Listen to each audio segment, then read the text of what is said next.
It's Tuesday, March 24th, and the coronavirus has caused the Olympics to do something unprecedented. Also, we have a pretty hilarious mom showing her family struggle with snacks, and we're going to be talking to our meteorologist, Chris Gloninger, who is well-versed in emergency management, about finding normalcy during a pandemic. As we get into week 2, week 3, that's when we start to worry about mental health issues. But let's get to the top stories first.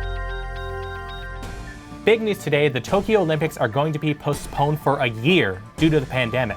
The Olympic Committee says the Games will be pushed back no later than the summer of 2021. This marks the first time in modern Olympics history that the Games have been postponed.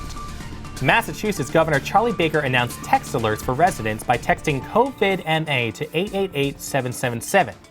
And that 750,000 items of personal protective equipment like masks, gloves, and face shields were delivered to Massachusetts from the national stockpile. And the state's also considering letting restaurants offer sealed beer and wine with takeout or delivery. So there's a hoax going around that says that thieves are dressing up as coronavirus testers going home to home so they can break in. The baseless story spread across law enforcement, local news, and of course social media, but NBC News has contacted local police departments and has yet to see any evidence of these claims. My wife and I are working from home and taking care of a baby right now, so we know the struggles of parenting during a pandemic. But this mom has a funny take on how hard it is to keep kids content with snacks during isolation. I've got Fritos, Doritos, and Cheetos. They want more. I want to see them drinking. What's that word again? Wine. Social distancing is the phrase of the season, and the Red Sox are showing their support with a change to their logo. Listen to the Sox. Maintain that space. Want to see what a city is like in the sky when everybody's inside? Well, you can check out this aerial footage we got from above Boston. So, news to me, and probably you, the FBI has a fitness app and is encouraging everybody to download it and up their home workout game. So nobody thinks that this is maybe a spying tool to watch over us while we bust reps. Nah, can't be. Our own meteorologist, Chris Gloninger, has experience in emergency management and has seen the worst of weather disasters, but a pandemic like this brings a different set of problems. I talked with him today about what people should be focusing on, and right now, that's normalcy. So I'm here with Chris Gloninger. He's our meteorologist, and he's a former firefighter, and he has a master's in emergency management. First of all, Chris, how you doing? Considering things are far from normal, certainly hanging in, practicing social distancing. As you can see, this is my home studio. You were telling me something really important is to get a sense of normalcy during a time of crisis. So just go a little more about that.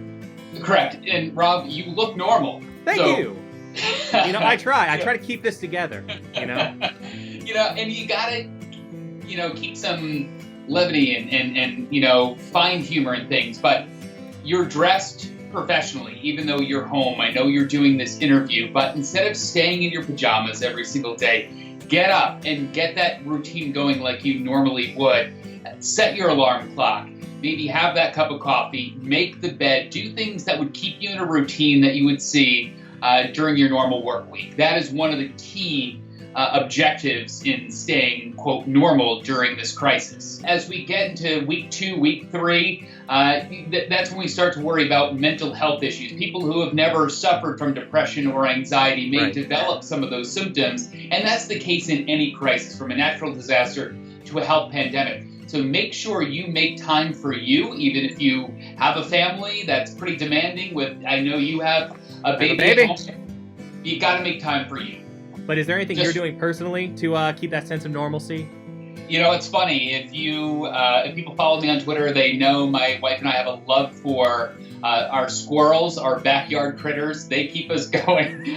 We enjoy their coming up to the window. They obviously have no idea that anything is wrong in the world. They just notice that we're home a lot more and can be fed on a regular basis. So it's doing those things and maybe learning online, taking a class or auditing a class, you're not paying for it, and gaining some knowledge and doing those things to keep going. I mean, I'm going to maybe pretend how to learn guitar again.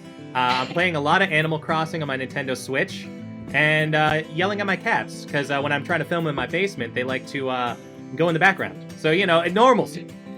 Your cats and my squirrels would not get along, I'm sure. I'm sure they would be like the Sharks and the Jets. They would be the worst of enemies. It's going to be a long haul, and I think people have to realize that.